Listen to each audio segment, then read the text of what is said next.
A-list celebrities with us tonight. Ben Barnes, good evening. Good evening, how are you? Robert Sheehan, good evening. Now, tell me what my radio voice is like. I'm going to do a radio voice. I think, well, first of all, if you're gonna do a radio voice, Robert, it's got to be deep. Andy Jackson's evening show on Wave 105. It was a bit jingly. That was a little bit jingly, a little bit American. Can you try and lose the American?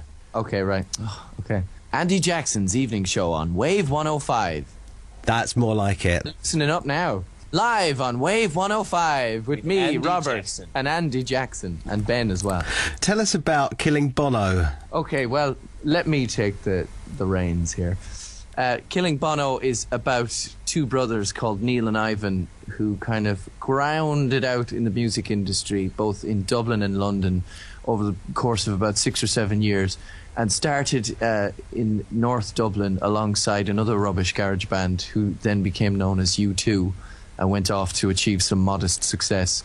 So it's kind of about their eventual failure in the shadow of their mates' enormous success, in a way. And there's a few laughs along the way, you know yourself. You obviously picked the wrong band to be in then. Yeah, I know, yeah, that's the thing.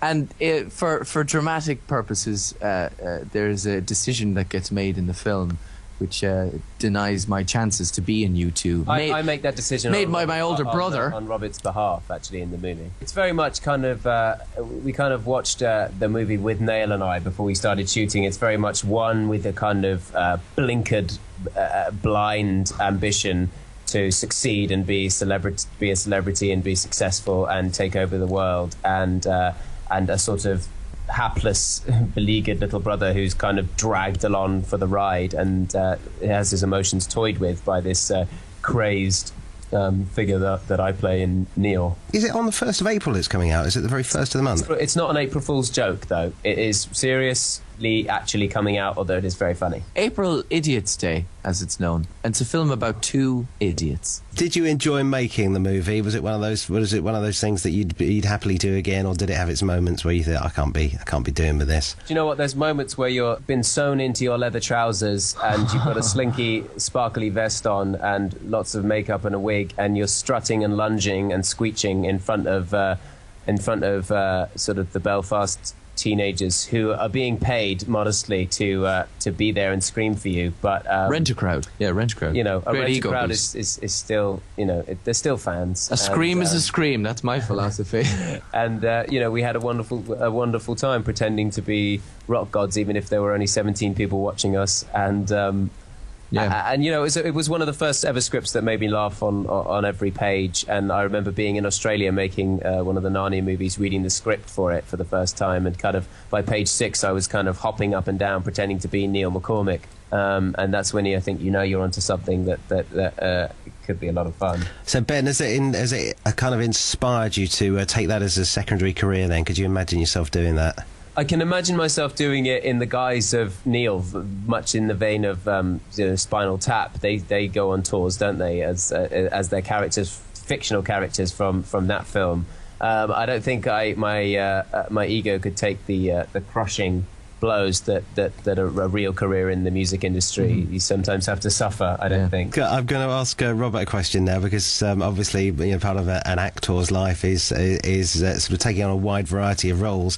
One minute you're in an Irish garage band, the next minute you're a turtle, aren't you? I am a turtle. Yeah, I'm probably cinema's first Irish turtle ever. This is in a Turtle's Tale, which I know is out at the moment as well. Is that one of the things where do you ever get to meet the other actors in that, or do you do your own? Does everybody do their own thing as one little bit, and then it all gets stitched together at the end? Yeah, certainly in this case that was the way it happened. Yeah.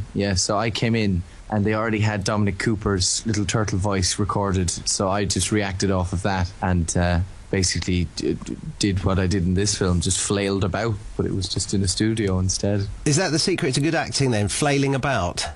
Plenty of oomph, you know. Don't think about it too much. Just go for it. Yeah.